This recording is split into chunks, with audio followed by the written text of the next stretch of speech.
You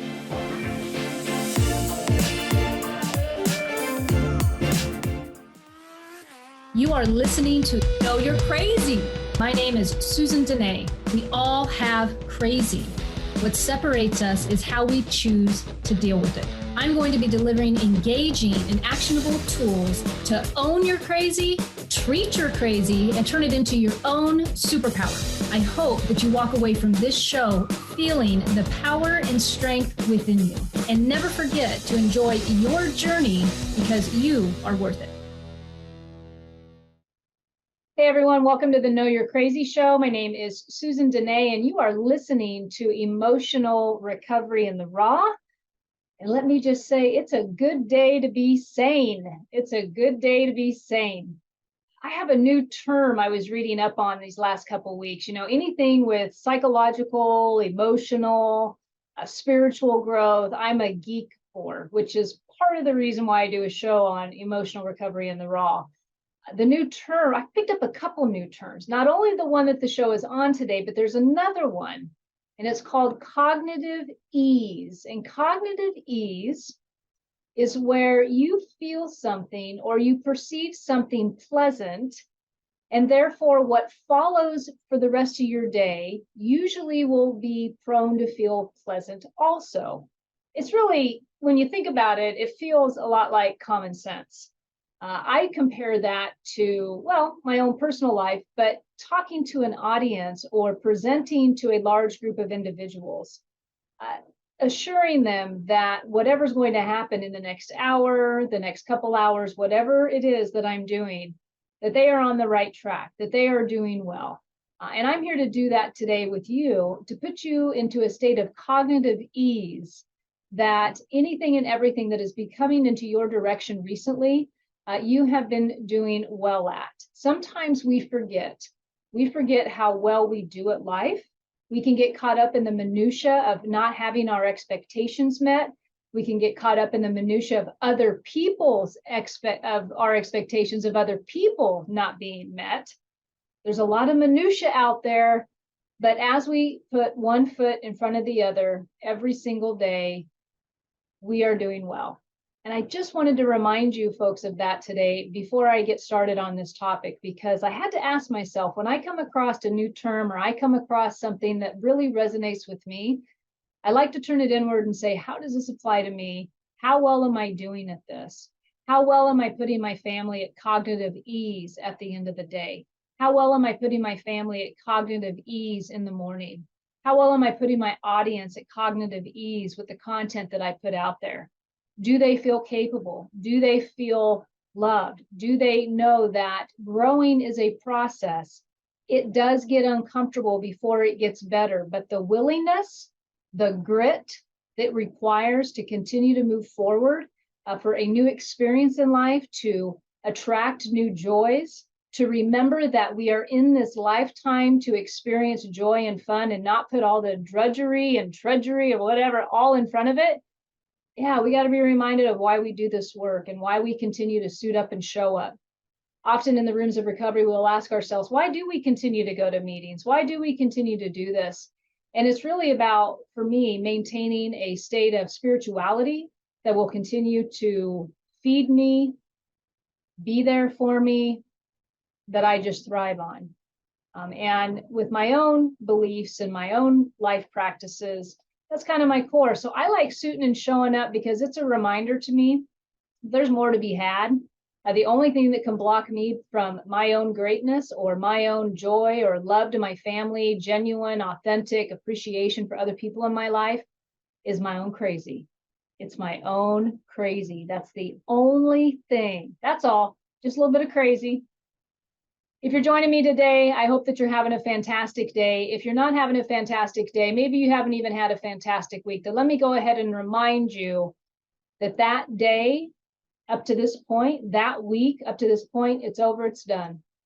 The only time it relives in your consciousness is if you choose to go back and pull it back up into your consciousness. Otherwise, it is over, it is done, it's a new moment, it's a new day, it's a new opportunity to experience life in its fullest. And that's why I do this show, because when we get our crazy in the way, we sometimes wonder, or we where'd that come from, or who's doing something to us, when ultimately the only thing within our hula hoop that we can control is us. The only thing that we have access to is us. The only perception that we can absolutely influence is us. We may think that we have a lot of influence over others, and we might to a certain degree. But as you've heard me mention before, everyone is living their life based on their own life experience, their own outings with other people, their own traffic that day. We can't think that we absolutely control others in our lives. Otherwise, we're doomed for failure. Today, I'm talking about another great term that I did not create. It was given to me this week over some work that I was doing. It's called sad mad. How do you know if you are suffering from sad mad? Do you have someone in your life that has tremendous potential yet can't seem to apply common sense to their life choices? Do you feel you are left picking up the pieces of their inaction? This person might be someone you love or at minimum respect, and that is why it is so hard to be angry.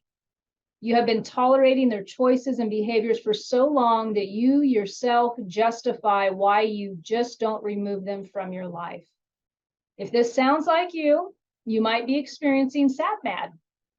You are angry yet numb to the pain of prolonged inaction in somebody you care about. You wish they could, quote unquote, just get it. And when they don't, you don't necessarily scream and yell. Instead, you bury the disappointment within and do your best to move on. On today's show, I'm going to be going into details about sad mad, how to identify it, how to deal with it, and once and for all, how do you get rid of it? So what is sad mad? I put together a definition of sad mad, and I was pulling from different emotions that we have, different life experiences we've had. If you've been following or listening to me for a while, you know I've done a lot of shows on relationship communication, expectations, behaviors, and all of the above. So here's the definition of sad mad: feeling highly disappointed in someone who seems to have apparent abilities to enable a change within their own behaviors.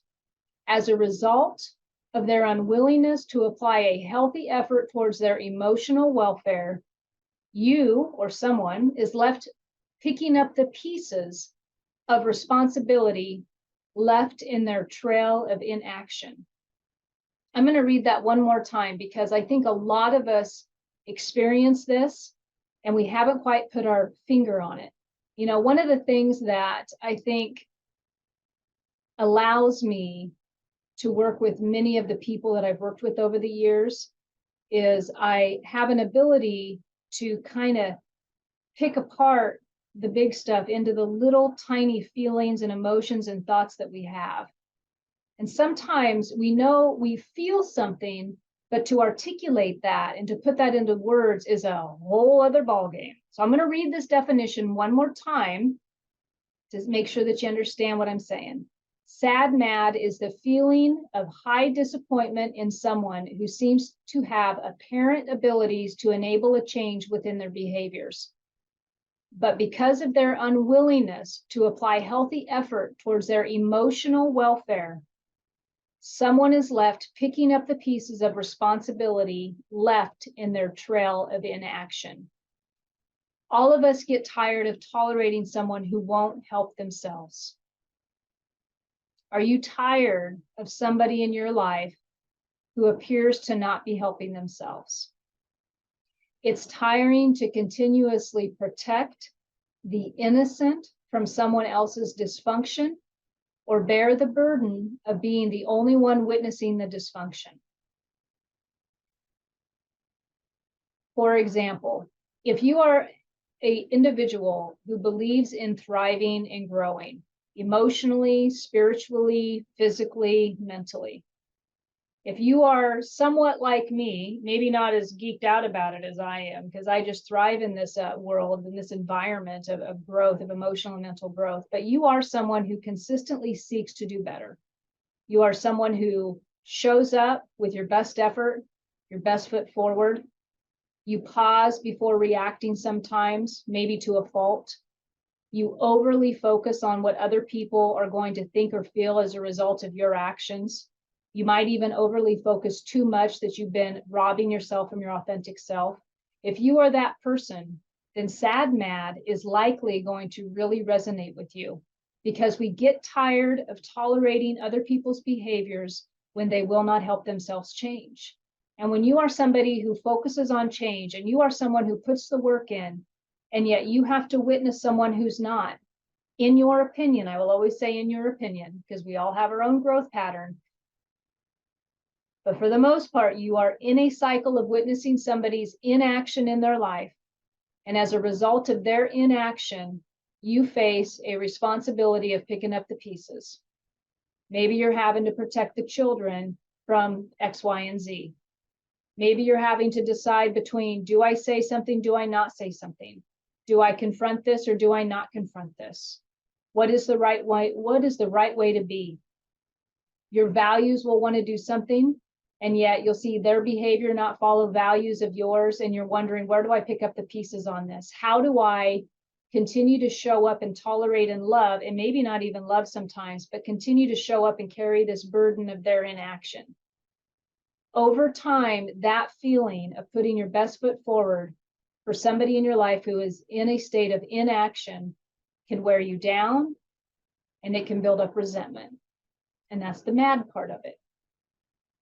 Ultimately, time after time of stuffing hurt feelings can lead to depression, anxiety, and a loss of self. That's where we lose our authentic voice. We don't know what to confront. We don't know what not to confront.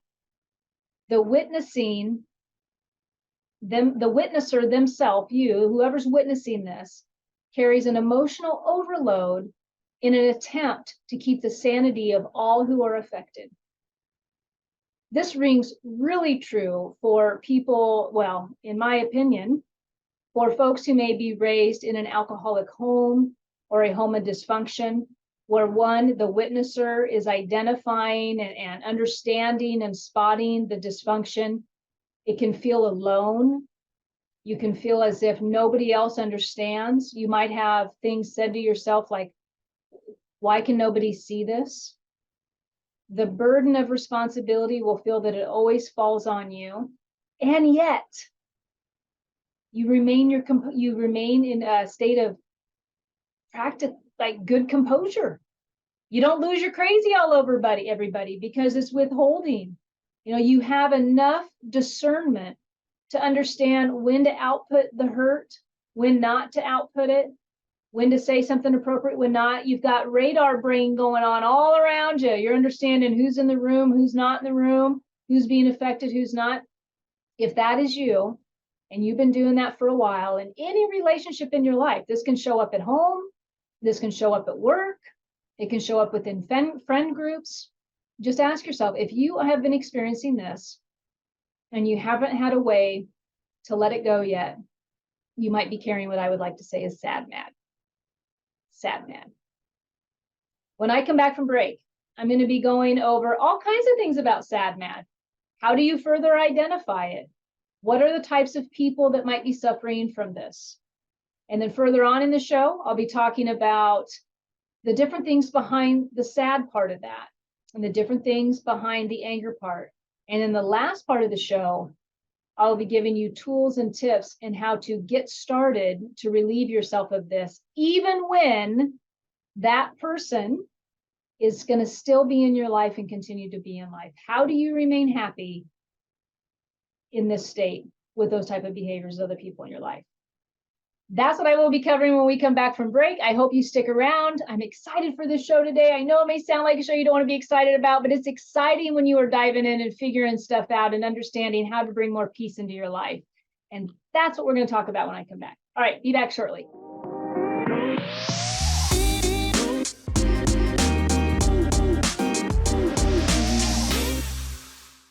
Hey everyone, welcome back to the Know You're Crazy show. You are listening to Emotional Recovery in the Raw. If you join me for the first 15 minutes of this show, then you know that we're talking about, or I'm talking about sad mad today.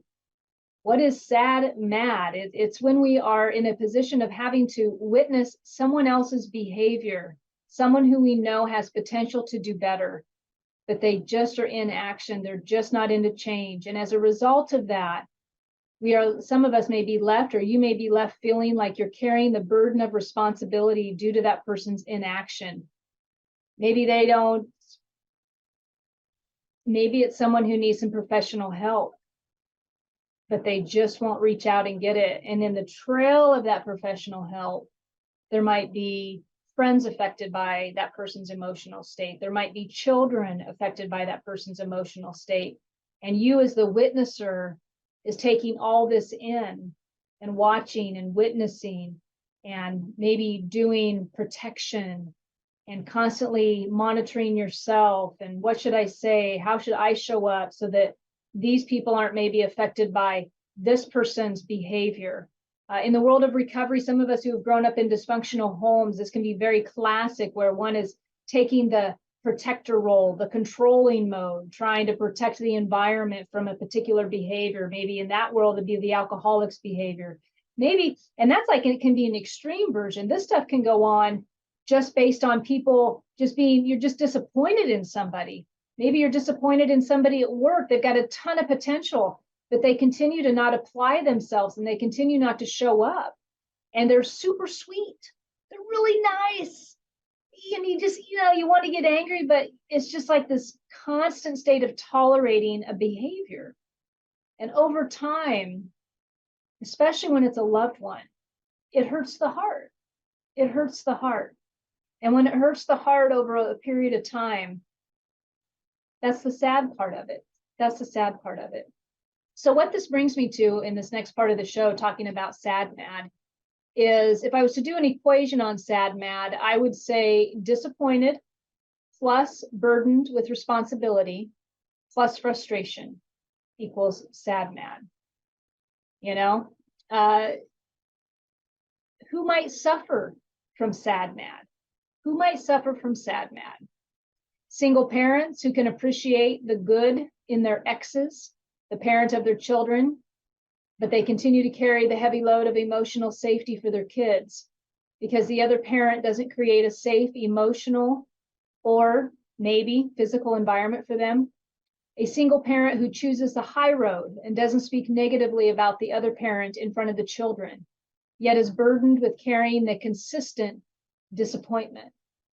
This can also be shown in household when the parents are married, but one doesn't contribute to the family system as much as the other.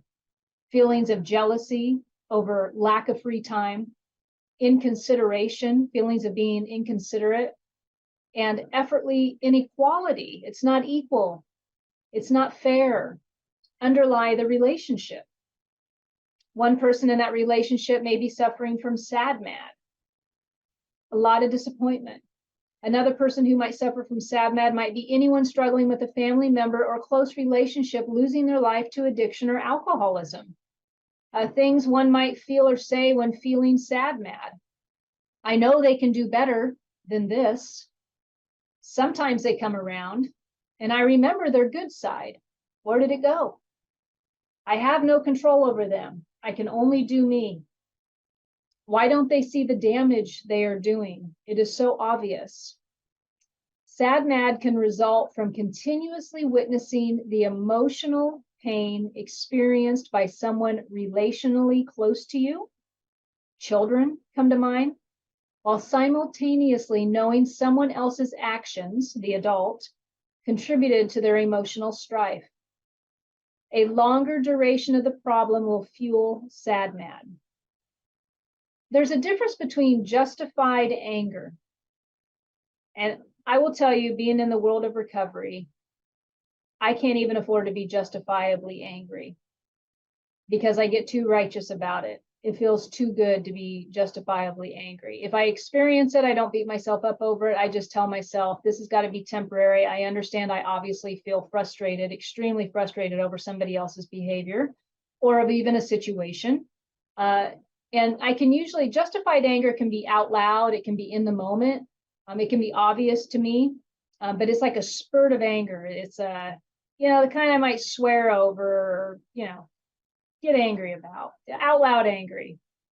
Sad mad is like a little crawl of irritation and frustration and unmet expectations of somebody else over, here's the key thing, over a period of time. It grows like mold and the sour cream in the refrigerator. It just grows over time. And then one day you realize you feel so depressed, you might feel hopeless, you don't know how to communicate maybe to anybody who's involved with this other person's behavior, and you just run out of steam. It's not necessarily the individual's behavior in the moment, one particular day, that gets you to that level of feeling hopeless or to that state of hopelessness. It's the continuation of witnessing that other person's behavior over a period of time. I mean, we get worn out. Don't you get worn out with dysfunctional behavior in somebody else? You know, I mean, we're all trying to be politically correct, and there's so much information out there right now on being spiritual and just go meditate. And we're like, yeah, but so-and-so is a real asswipe, right? Like, we just get tired of being tolerable. I mean, do I always have to cushion the blow for people? Do I always have to put the baby bumpers on my verbiage? I mean, what the hell? You know, we get tired of that. And so do you hear all that tiredness? And we just want to yell sometimes. And sometimes we find weird outlets for our anger. You know, maybe I don't even know. Maybe we slam doors in the house. Maybe we throw temper tantrums. I don't know. What do you do when you get angry? But we get so pent up and we get so tired. If you are somebody with a behavior, I just got to tell you this right now. We all have behaviors. We all have behaviors that people around us are probably like, I really wish you didn't do that. They're there. You know, they're there. So we all have these behaviors, but we get tired of tolerating other people's behaviors that hurt us, that make us feels like it makes us have to find justifications for their behaviors to other people. We just get worn out. But if you're somebody who's been worn out over a period of time because you've been protecting somebody from their own consequences due to their own inaction, but you love them, you don't want to see them get out of your life, but boy, you are disappointed in their behavior, and you're carrying that emotional load every single day or every interaction. Maybe the interaction is every other week, maybe it's once a week, but it's a consistent, like it's like a bad relative who just keeps showing up on the doorstep. And you're like, oh my God, they're here again. But it keeps revisiting. And over time, it becomes really disappointing and really sad to witness the suffering of other people in your life if you've got one of these people in your life that just don't get it, right? At least in your opinion. And I like to say to be careful about, they just don't get it, because everything is always going to be determined based on our own perception. My expectations of you can only be my expectations because they would make sense in my world. But whether or not they make sense in your world, I have no idea. And so the sad mad can result from continuously witnessing the emotional pain experienced by someone relationally close to you, right? Just a reminder, while simultaneously, they continue to do seeming damage to the relationships in the family unit or in life. Family relations, we're part of a system. Change is part of that system. And when everyone can feel the impact of that. And when there's a behavior within, and I'm going to stick on the family unit here for a moment, when there's a behavior within the family system, whether that family system is divorced, still married, whatever that family system is, but when there's a behavior that is in the family system that is hurtful, what happens is everyone has to adjust to that behavior. So 2 questions for you. 1, do you have that within your family unit right now? And it's okay if you do. Here's a second question. Are you the one that has the behavior? You know what I'm going to say next. If you're tuned into this show, I don't let you off the hook.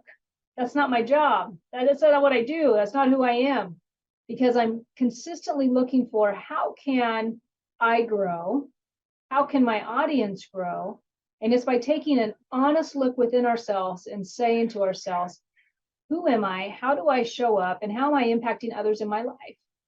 And so if you're somebody with the behavior, whether your behavior is avoidance, maybe your behavior is you're constantly all about you, running and gunning constantly. You're not looking around to see how that is affecting the family unit because you just think you continue to do the right thing, but you're a busybody. If that's you, it's okay, but there is a behavior that is holding the family hostage a little bit. And so when I get back, I'm going to talk about what do we do with those behaviors? What do we do when the behavior is affecting the family unit on the other side? It's somebody within our family unit that's doing it. What do we do about it? How do we change that behavior? So if you're still tuned in with me and it's not too heavy for you today, I will be back here shortly and I will dive into some more information on SAD/MAD. Be back shortly.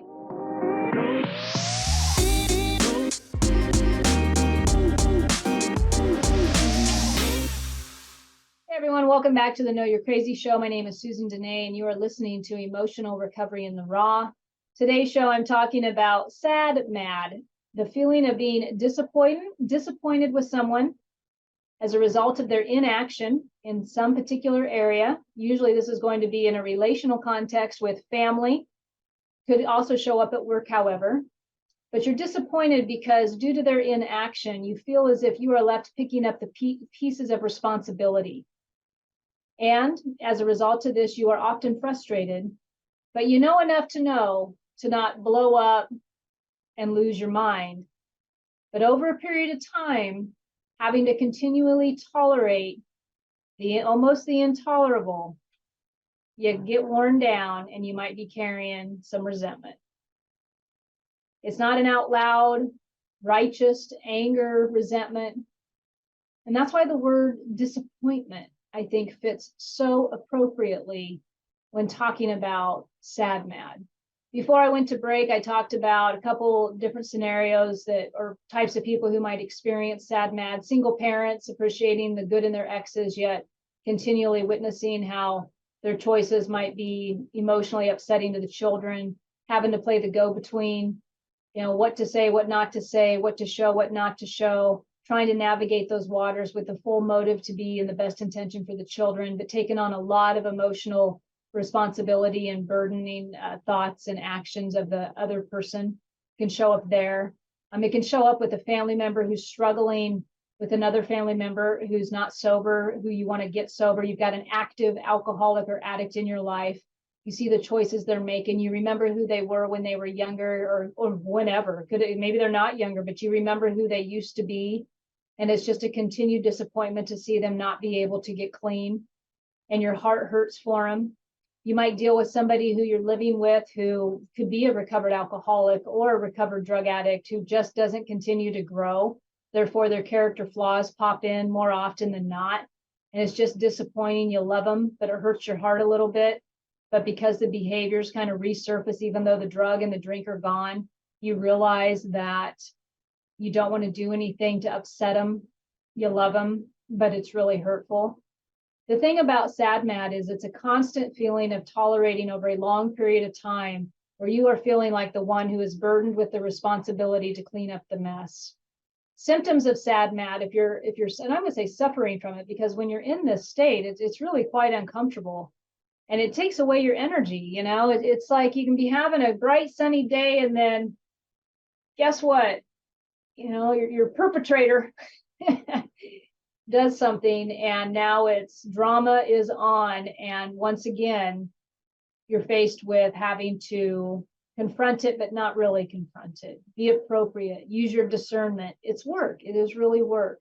The symptoms of SAD/MAD over a period of time, you might do some of the following.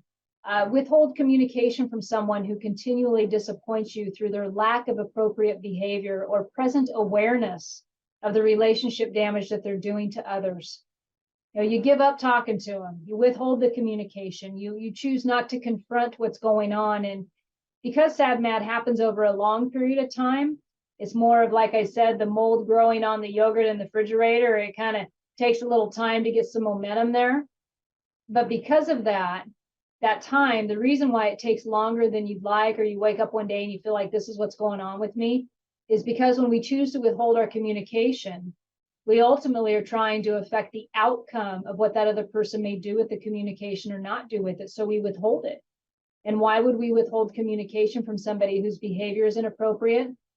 Because we want it to play out a certain way. Let me say that again. If you withhold communication within your relationships, especially with somebody who continually disappoints you, you're withholding that communication because you're trying to affect the outcome of their behavior. You want that outcome of that behavior to turn more like what you would like to see. If you risk communicating with them, then the chances are they may not respond like you want them to. And then what? Maybe that last little dwindle of hope that you've been keeping in your back pocket might go away. It might, but what if? What if? What if it changes the course? What if it changes the dynamics?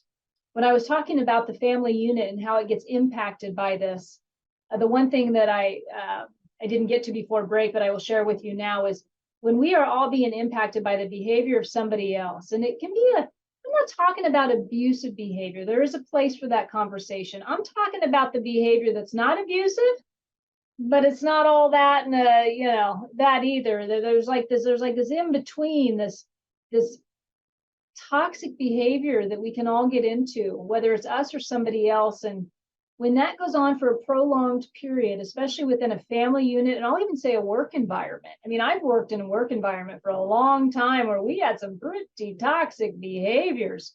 But what happens is people change their roles. All of a sudden, one person who's used to behaving or doing something in the house or at work will start doing something else. Somebody will have to compensate for the lackadaisical effort. Somebody will have to communicate maybe in a certain way because the person who's doing the behavior isn't communicating. So the roles shift. And when roles start shifting, that starts changing the environment. And so what happens when environments change? Everything becomes uncomfortable. So if you've been withholding communication for a while, and your environment is what it is, no matter where that environment is taking place at, just be cognizant that for a period of time, if you decide to start communicating, I'm going to help you with some tools towards the end of the show, you will start to disrupt that environment. Oh, I just thought about some school stuff growing up. The ecosystem is going to be impacted significantly if you decide, I've been doing this and I've been withholding communication and I would like to change that. And I will give a couple tips on how to get started with that change, but you will affect the environment in which you're around. So for extended period of time, a symptom of SADMAD is somebody who withholds communication from someone who continually disappoints them. And that someone has a behavior that is somewhat emotionally damaging for different reasons. I'm not talking about outright verbal emotional abuse. I'm talking about not having a partner in a marriage because they're not participating enough with the children, or having a superior at work not hear you when you talk and take control of all the meetings, but you feel like you don't have a voice. I mean, there are different reasons why we would withhold communication or feel disappointed in somebody's behavior. It'll come across as the other person just doesn't seem to care about change. Someone might experience SADMAD with a narcissistic behavior if they've got one of those in your life. Somebody who is, and here's the definition of that, of a narcissist, a person with excessive interest or admiration of themselves. That's extreme. Can't get past them to even know that there's other people being impacted by their behavior, to even open up the possibility. But yet the communication can feel manipulative in a way. And I've talked about passive aggressiveness on other shows where it leaves you feeling shame when really you've done nothing wrong. There's lots of different reasons why we may withhold our communication in regards to some of these relationships. But another symptom of SADMAD, kind of in that same ballpark of withholding communication, is we just always avoid confronting the repetitive inappropriate behavior. We don't confront it. I will give you an example. So I've been sober for 21 years. I work with many women in recovery. Many women have for years. I coach people in recovery. Okay, this is what I do. They will have somebody in their life who will be an alcoholic. That person may have been sober for a while. And now the person I'm working with will think they're using again or they're drinking again. We are in recovery. We talk about this all the time. We've got tools. We got a playbook. We got coaching tips. And when I ask them, did you ask them if they relapsed? 99.9% of the time, they would tell me no. Someone who has the complete toolkit at their disposal, somebody who has been impacted by the very thing, has recovered themselves by the very thing. When it comes to confronting individuals about something that we intuitively know is likely true, we will avoid the confrontation for fear of. And what I think, this is my own opinion, a lot of times our motive in withholding the confrontation really does come out of love and concern for the other person. What if we're wrong? What if I'm misinterpreting this behavior? What if I say something wrong and I hurt their feelings? That's a big one. That's a big one. A lot of times, working with individuals, what comes out is they're really scared about hurting somebody else's feeling. And so because of that, they withhold and they avoid communication. These are big-hearted folks who just want to, love and be loved. And yet we all are human. We will, no matter how loving we are, no matter how compassionate we are, no matter how empathetic we can be, we will likely cross paths with somebody in our lifetime that we have to confront something on. If you have that person in your life right now and you have avoided confrontation, it's okay. You get to ask yourself why you're not confronting the behavior. Because like I just shared, even some of us who know, who have the playbook, who have the script, will still not confront for fear of being upsetting to somebody else. Another symptom of sad mad, someone who might arrange the scenarios to protect the hurting victims, hoping less exposure to the dysfunction of the other adult will lighten the emotional pain. So if I'm on let's use the analogy, a movie set, I'm going to be in here arranging the lights, arranging the curtains. I'm going to arrange the whole show because this one behavior of this person that I won't confront may affect everybody else in the show. So I'm going to arrange the lights. I'm going to arrange the script. I'm going to fix it all. That's a symptom of sad mad also. So while I'm rearranging the scenarios, I'm setting the home up a certain way, or I'm setting the work environment up a certain way. I'm running a meeting with a certain way. I'm leaving somebody off an email string just because I know they won't like the outcome of this meeting. I'm protecting so-and-so by not CCing somebody else on this email. I'm purposely making changes to the dynamics because for fear of somebody's going to be left feeling uncomfortable or fear of. So if you're an arranger, I like to call them, if you're an arranger, you might have some sad mad going on because all those times that you're arranging all these pieces, that's a lot of work. Who's the burden of responsibility? Now you're signing up for that responsibility, by the way, but the burden of responsibility will feel like it's falling on you based on somebody else's behavior. Okay. Another symptom, the inability to let go. If you're suffering from sad mad, you might find it difficult to let all parties involved have their own experience with the dysfunction. One of the best things ever said to me in a divorce situation was when I wanted to get all uptight about a certain thing that was going on in my ex-husband's household. And my mentor at the time said, "Are your children being abused?" And I said, "Absolutely not." And she said, "Then it's none of your business." I was like, "Oh my God, are you sure it's none of my business? Are you sure I can't try arrange some lights in his house even though I'm not there?" No, that's not the way it works. I had to learn to let go. What is in my hula hoop? What is in somebody else's hula hoop? My hula hoop's right here. My hula hoop involves my roof, my life, my choices.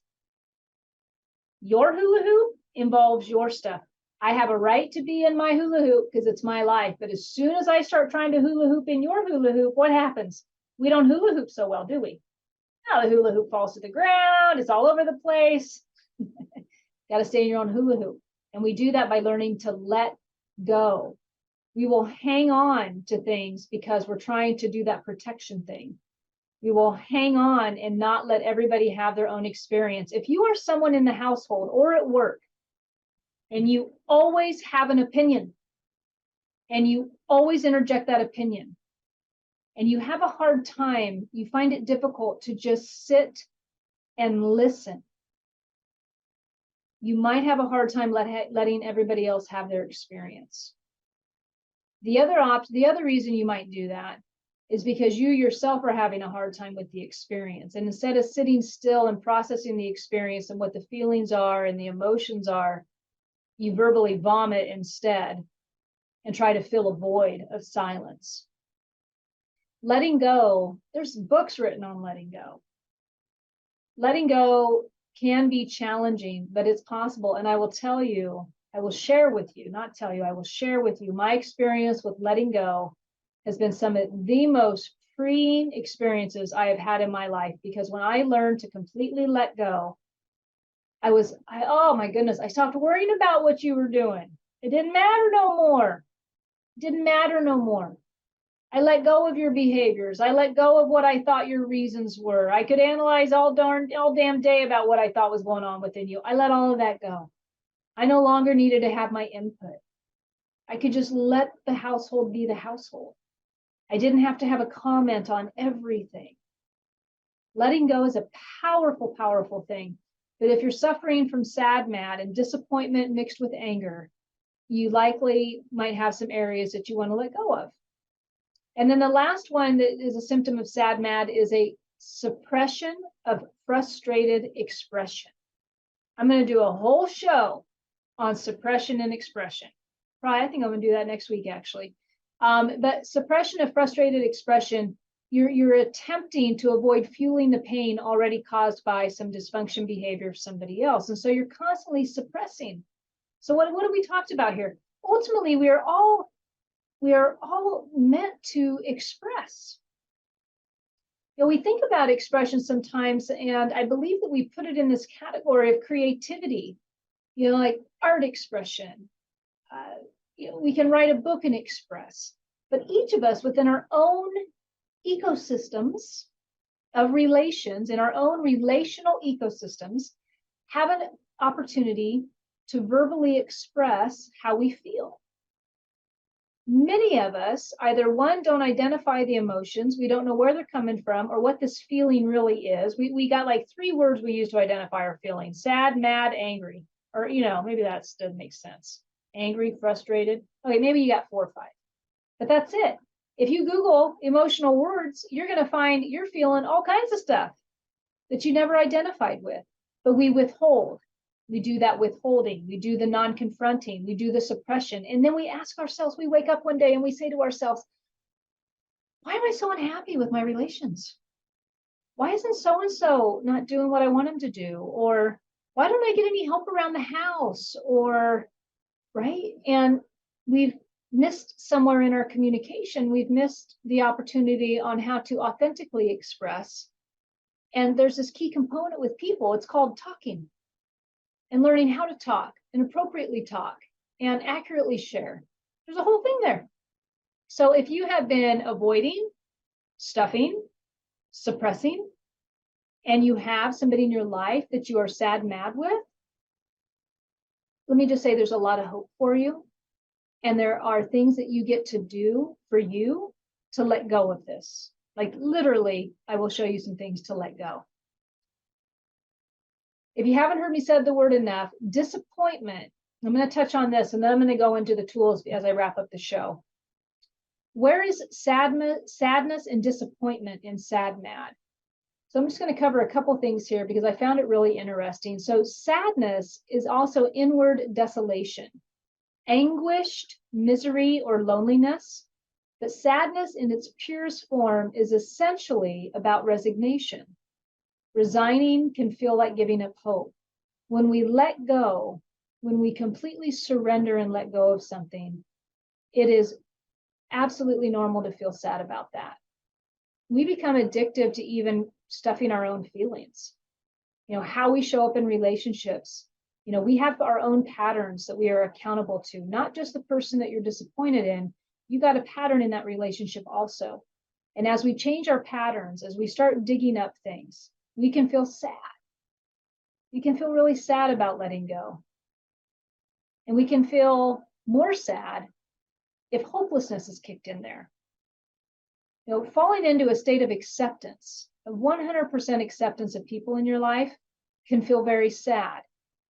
Acceptance doesn't mean that we have to be filled with disappointment or we have to be filled with agreement with another person's actions. It just means that we cease fighting it.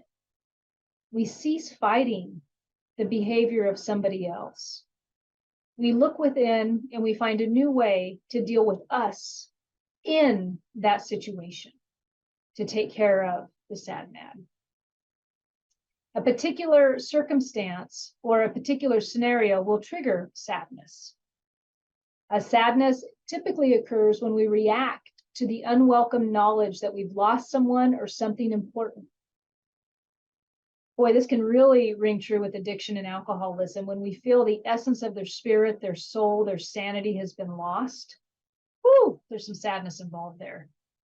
When as somebody who's witnessing that world, and we have to completely let go and surrender to that, there's a tremendous amount of sadness and grief that can take place. The other interesting thing is studies have shown that people who feel sad are also more accurate in the way they view their own abilities and performance, and are also more thoughtful and less biased in their perception of other people, which in a nutshell says, if you experience sadness, you are experiencing discernment for another individual. And that also means if you have the capacity to discern and show some empathy and some compassion, that there's a silver lining in your confidence that already exists. Because somebody who can at least experience sadness for somebody else, or even experience the disappointment, has a good foundation somewhat of where their moral barometer is how I would explain it. Now, this next one I really loved, disappointment. Disappointment is the emotion experienced when faced to reward prediction errors. Okay, let me reword that because I had to wrap my head around that one a couple times. So disappointment is the emotion experienced when we are faced to deal with our own high expectations of somebody else. And I will say high. There are scenarios where you think that there are logical expectations, but if you are justifying your expectations, saying, well, don't they just get it? If they're not behaving in the way that you think they are, no, they're not going to get it according to your expectations. Disappointment is when I have an expectation of you and you continually fail my expectation. And if I love you, if you're somebody important in my life, that is really where sad mad comes from. I am super disappointed and hurt because I had an expectation that you were capable of more. And unfortunately, based on your behaviors and actions, it's showing me that you're not. There's sadness involved in that, there's letting go in that, and there's acceptance in that. Okay, now, here we go. Here's your tools of the trade. Here's a couple tools to help you if you are wanting to turn your sad mad around. Let me remind you as I go into these last 3 minutes of the show, that if you are looking for individual one-on-one help in discovering some more about your relations in your life, you want to look on some emotional elevation in your life, you want to gain more clarity, influence in your relationships, communications. If you're a couple who could really use some breakthroughs with one another so that you can vision your future and make changes for your future, reach out to me at my website at susandenee.com. I've got a couple strategy session assessments on there that you can fill out. Would be more than happy to work with you. I want to get that out because I'm down to like almost less than 3 minutes to give you these tools. And so when I throw these tools out, you can always rewatch this and write them down, but it may go pretty quick. But this is the essence. If you are a willing individual, it only takes me 2 minutes to deliver these action steps because you'll take them. So how do you recover from sad mad? Number one, you're going to admit that you're feeling disappointed and angry with somebody. For doormats, this means permitting yourself to feel angry towards them. You must acknowledge that you are angry and disappointed in somebody to do anything about it. You have to be able to become intimate with your sadness emotion and your disappointment emotion. You don't have to stay there. You don't have to stare at it, but you got to admit it. You have to realize that there is a disappointment within you and anger towards somebody. Okay. Number two, you're going to find a way to express your frustration. You're going to journal, maybe paint something, hit a pillow, take a walk, take time to process how angry you are. Take a step out of your environment and allow yourself to reflect about this role that you've been playing, about these emotions that you've been having. An outlet for your anger will be useful. If you're a doormat, find a way to get that anger out, because doormats, we suppress a lot when we're in a doormat state. If you're a bulldozer, go to the gym and hit a punching bag. Hell, if you're a doormat, go to the gym and hit a punching bag. But that's the kind of thing, get the energy out of you, find a way to process. And number 3, why are you disappointed? You gotta take a whack at the expectations that you have set with this person. The disappointment is about your expectations being too high. I know you may not want to hear that. I know it may sound like they should know better, but they continually show you that they do not. What would you have to do or say for yourself to lower your expectations of that individual? Are you able to come back and say something to yourself to lower those expectations? Things like, I trust they're doing the best that they can. Because they continually show you that right now, today, that is the best they got. Right? Their life is none of my business, and I'm okay with that. I get to learn how to stay in my hula hoop. I can do this. You hear it? What can you learn about your expectations? What is the phrasing that you can tell yourself to overcome them? All right, those are your 3 tips for helping you deal with sad mad. I hope you enjoyed the show today. If you'd like more information on that, or you'd like to work with me one-on-one, please check out the website at susandenee.com. You can also check out any of my social media, my YouTube channel, Instagram, LinkedIn, little bit of TikTok, not a lot. I should do more, blah, blah, blah. But anyways, feel free to message me. I'd love to get in contact with you. Have a fantastic day. It's a good day to be sane. Take care. Bye. You have been listening to Know You're Crazy. Crazy. And my name is Susan Denee. We are identifying, understanding, and treating your crazy one episode at a time. Tune in to transformationtalkradio.com. To connect with me or Growth Spurt Your Life, please visit susandenee.com. That's Susan Denee, DENEE.com.